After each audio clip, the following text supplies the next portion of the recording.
Like many people here, most people in our world are raised in a way to say things like please and thank you. And as a parent or as a teacher, like I see, the value in trying to teach people to young people to learn these simple little disciplines of saying those words. We did this because our parents taught us, because their parents taught them, and all that. And we look at it as just having good manners, but there's something deeper when we think about the word thanks. It starts as just a routine, when you're real tiny, before you even understand what you're saying. You're just mimicking what your parents tell you to do when they teach you that, oh, I got this thing, so I say thank you without really fully understanding it. And then as you get older and older, you get a better sense of what thank you really means. When we teach children to say thank you, and at least this is my way of thinking about it here, is that it's not just about like, oh, I need all this gratification where they thank me. And I remind them to say thank you, not because I want to make sure that I get my praise, but because I want to make sure that my kids grow up with that discipline. So that way when some parent of their friend picks them up and takes them somewhere, that it becomes routine for them to be appreciative and to let them know that they're thankful for things like that, or a teacher gives them something at school. So when we say thank you, it reminds us to be grateful, because it takes the reflection off of us. It takes the reflection off of what we have done and what we can do and what we can provide. And instead it puts the emphasis on being grateful for receiving something that you didn't make, do, create, provide, control. Saying thanks reminds us of an important truth, that the gift that we just received was something that came from someone else. James 1:17 says, every good and perfect gift comes from above, from the Father of lights. And so when we reflect on good gifts that we have, or even if you might say, wow, this is so good, it's perfect. You think about when people have a child and they first hold it, and they usually are thinking like, this baby's perfect. Even the fake babies over here, maybe. But any good gift, any perfect gift that we have is from God. In Matthew 7, Jesus was teaching and talking about giving, and he uses the example of an earthly father. When a child is hungry and they ask their father for a piece of bread or an egg, or just in need of food, how does a father respond? Well, Jesus points out that they're going to give their child what they need. And his point is that even an earthly father knows how to take care of their children and give them good gifts and supply what they need. And so if adults on this earth are capable of meeting the need of a child or of a friend, imagine how good of a giver that God is. Now, me personally, gifts are not my thing. As I've gotten older and older, every year, that is very, very true. Sure, when I was a kid, I loved getting gifts. Christmas is fun. I wanted to see what I got. But as I've gotten older, that has just been less and less of a thing for me. And every year, it just gets harder and harder, thinking about whether it's, especially like a time like Christmas where there's so much burden of gift giving, and it's just, doesn't really fit where I'm at. And, at Christmas time, we have 4 kids, so it's good and natural and normal for us to be like, okay, well, we're going to bless our kids with some gifts.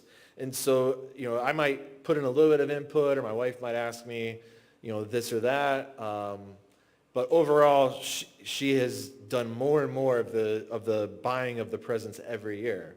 My kids know that if they want a gift, they're better off talking to mom, right? Oh, she doesn't want to say, okay. But, and it's true, I'm just grinchy, stingy, cheap, I don't know, whatever word you want to put in there.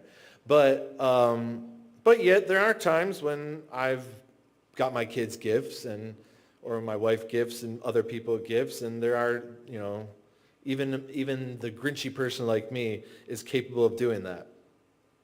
So if someone as lousy of a gift giver as me can do, just enough to take care of my kids, whether it's like the basics of their needs, like putting food on the table or having clothes or a warm home, and then occasionally some other gifts too. If I can do that, then God, we know, can do significantly better.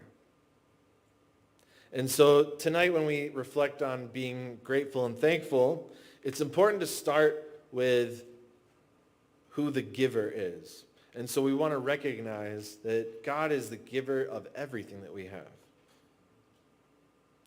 And when I think about one of the greatest gifts that I have been given, I think about a time many years ago when my kids were pretty little and we were pretty broke, and any home repair, any unexpected car repair, or any major expense that you couldn't plan for was pretty hard at that time. And so one day, the hot water stops working, and you're like, oh, well, hot water tank. And so get a plumber over and try to get that squared away, and so the guy came over, took a look at it. It was not it needed a full replacement. Okay, do what you got to do. We need hot water. And the guy that took, was repairing it, takes out the old one, puts in the new one, does all the work, and gets it all ready to go, and we got hot water again. When the time was up and, he finished the job and everything's working great, we wrap it up and, I thank him for the work and all that. And he strongly insisted that I don't pay a dime. And this was a person I had never met before that day. And it was just a gift that I'll never forget. And I thank God for so many gifts, and some of these like really big ones like that stand out, whether it's like, a birth of a child, or a gift of a healing or a health recovery that came out of nowhere, or something like someone takes care of you in a generous monetary way like that. Those are really big things that stand out to us and give us reason to be thankful. Those are like, if you're writing down the stuff that you're most thankful for, it's usually like the big stuff that we think about. And I'm going to invite Ellie up here to share. And her focus is more so, is about things to be thankful for, but also thinking about the things maybe we're not, that are least expected that we reflect on. Hi, I'm Ellie, and today I'll be talking about gratitude in our ordinary lives. God gives us so many things that we often overlook, and honestly, a lot of times we find some reason to complain. I don't like my teachers, the neighbor's dog is so loud, it's too cold, it's too hot. We all do it, and I'm definitely guilty of it too. But it makes me wonder, why is it so much easier to notice the negatives than the positives? Why do we spend so much time focusing on the wrong instead of what God gives us, what God has blessed us with? I'm the type of person that used to love school, but as I got older, it slowly became something I liked less and less. People got really comfortable in their friend groups and became less open to finding fun and meeting new people. During my sophomore year, I started to grow apart from my closest friends, and suddenly I felt like I only had a few people left. But as I began to grow and mature in my faith, something shifted. I started to notice the small things God placed in my life, day-to-day things I used to overlook. Little moments, little blessings, little reminders that He is still present even when friendships change. A smile from someone in the hallway, someone holding the door for me, someone saying please and thank you. It's not just the little moments we should be grateful for, but also the everyday things God gives us, things we barely even think about. Clean water, the sun rising every morning, even the mediocre school lunches that still fill our stomachs. Those little moments and objects often seem insignificant, but when we pay attention to them, I realize that they are tiny reminders of God's goodness even in the ordinary. Thank you.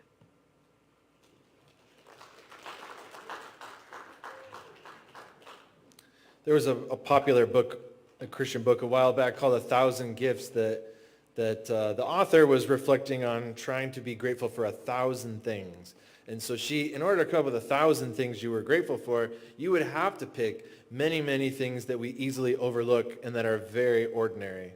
And so while it's easier to remember and think about the really, really big and obvious things, it's also good for us to reflect on the simplest of things that are only simple because you have them. And when you don't have them, they are all of a sudden much, much bigger than just something simple. I'm going to invite Peyton up here now. And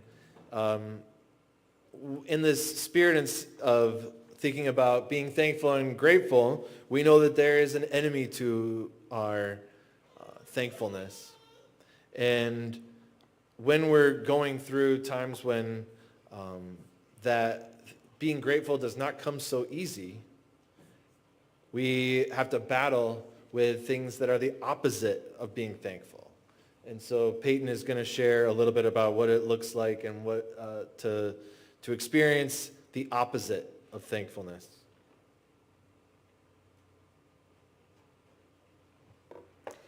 Hi, I'm Peyton, and I'm going to talk about a time in my life when being thankful felt almost impossible. I think everyone has moments like that. Moments where gratitude is supposed to come naturally, but instead all you can feel is insecurity or frustration. For me, it happened in a friendship that was once one of my closest. Growing up, I didn't have a huge circle of close friends, but I did have a few. There was this one girl who we can call Sally. Me and Sally became very close. We hung out pretty much every day. But as we got older, something in me started to change. I slowly started comparing myself to her, and I thought she was prettier, skinnier, more confident, more liked, and it honestly felt like I was living in her shadow.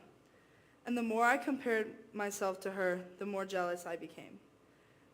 That jealousy didn't just stay jealousy, it turned into insecurity. And that insecurity eventually turned into me treating her horribly. I found myself getting annoyed with her for no reason, and sometimes I would look for things to make myself feel better. I wanted to find something about me that she might be jealous about.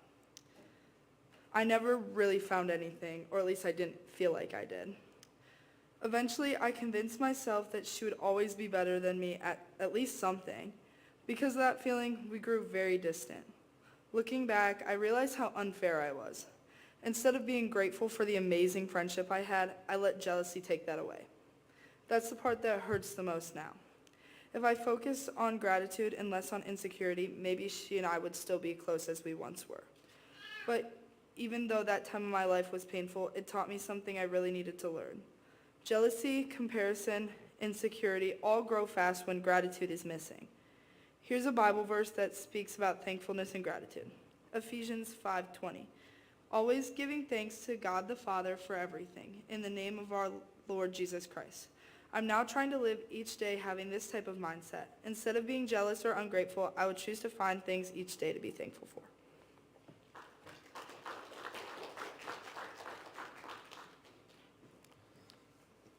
That was good. Comparison is definitely one of those enemies we have to being grateful, which is why, when God's giving the Israelites 10 big important rules to follow, one of those was to not covet, because he knows that when we have looked at, oh, that's really good, or they have it better than me, or all it does is lead to us being ungrateful. And it's really easy to do. And that takes us into a place where it reminds me of, and you've probably all been there, where whether you were the parent or you were the child, and the parent does this really great thing for their kid, whether it's a vacation or a fun trip to amusement park or a present, and the kid acts ungrateful. And it just sucks away like all of the parents' love and interest in doing this amazing thing, and it just feels like it totally got ruined, right?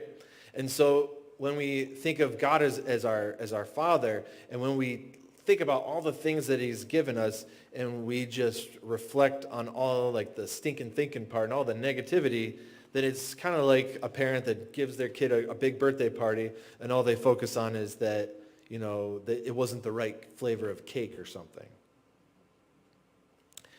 When we're going through hard times, it is very difficult to find that spirit of gratitude. It's easy when things are going well, but when things are not, I'm going to invite Molly and Jayla both up here. Let Molly share first and Jayla right after. They both have some stories to share of thankfulness during the hard times. Yep, you, Molly. And as we listen to their stories, it'll probably remind us of some of our own most difficult seasons of life and what made it so difficult to embrace any kind of gratitude. So, all right, go ahead, Molly.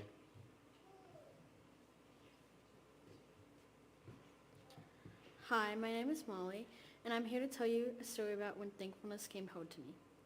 Thankfulness in the Bible is described as humble acknowledgement of all blessings as gifts from God. Even though we should be thankful for all God gives us, sometimes it is hard to be thankful in hard situations, like if a family member passes, or maybe even a pet. Well, for me, it was my dad being in the hospital. For some context, this was around a month ago. My dad started feeling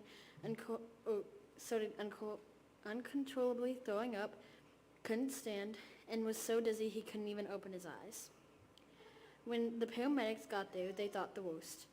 They said it could be a stroke or even something wrong with his brain. This terrified me, the thought of losing one of the most important people in my life. It was so hard to give my fear and anxiety to God. I didn't even want to pray or try giving it to God. I was just so scared something would happen. How could I even ever be thankful when my dad was in the hospital? That Wednesday night, I went to youth group and we prayed for my dad. It made me feel so much better, and a day later, I found out my dad had something called vestibular neuritis, which is described as an inner ear condition causing sudden severe vertigo, nausea, balance problems, and vision problems that didn't allow him to open his eyes. With that being said, it can be fixed with physical therapy and time. I was so thankful my dad was going to be okay, and he's doing so much better, as you can see tonight. So, as you can see, although it may be very hard to give thanks to God when bad things are happening in your life, you must give God your thankfulness for everything that is happening, good or bad, because it may just be a blessing in disguise.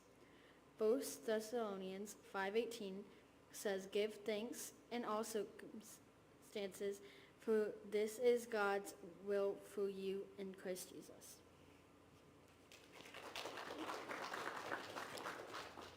Hi, I'm Jayla. I feel really left out because everybody wrote theirs on their phones and now I have a piece of paper. It's okay. But, my name is Jayla. I think I already said that. I've been coming to Prince of Peace for a year now, which I think is kind of crazy.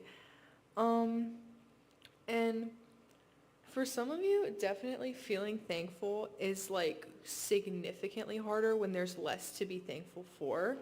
But others, like, you see, like, you're like a glass half full. Like, okay, I have this to be thankful for even though all of this is wrong. And I think that's definitely more of who I am. Sometimes hard times can bring out like the most grateful versions of yourself. And I always like to try and remind myself that scripture shows us that gratitude is born in the hardest places.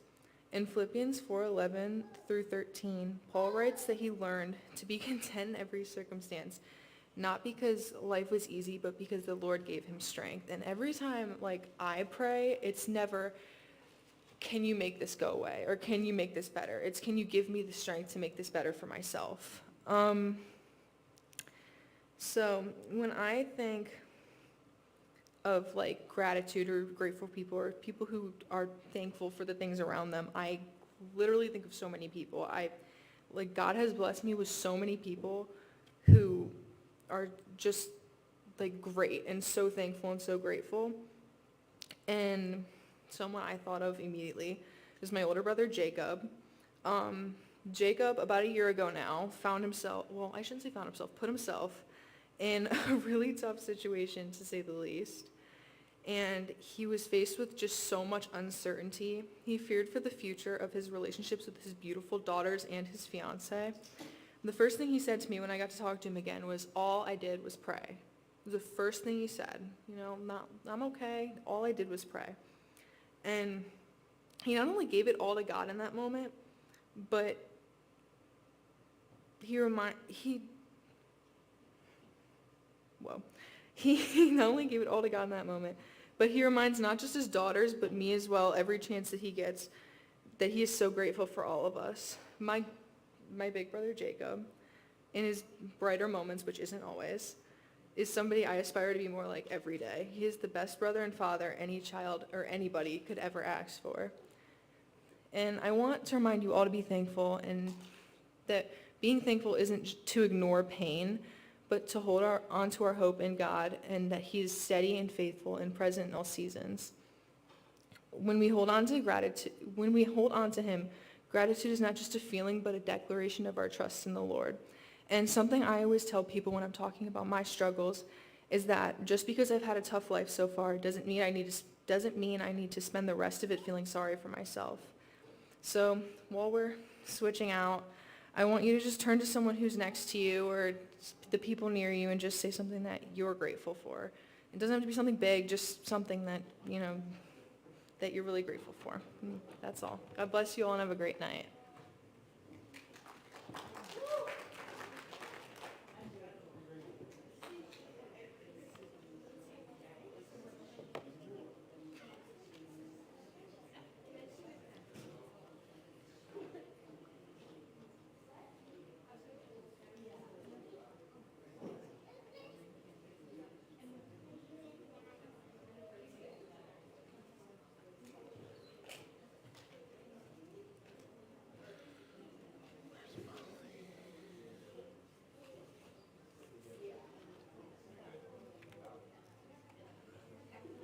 You can keep talking after I say this, but the young people who I gave one of these little slips of paper to, I want you to divide out and conquer here. I gave them a list of some discussion questions. The first one is the one that Jayla asked, so you guys can keep talking about that. And then they have 4 other questions that I told them to spread out and ask, so help the conversation for them in case they're a little teenager-y and nervous. But, so yeah, you 4, just spread out. Molly's already somewhere.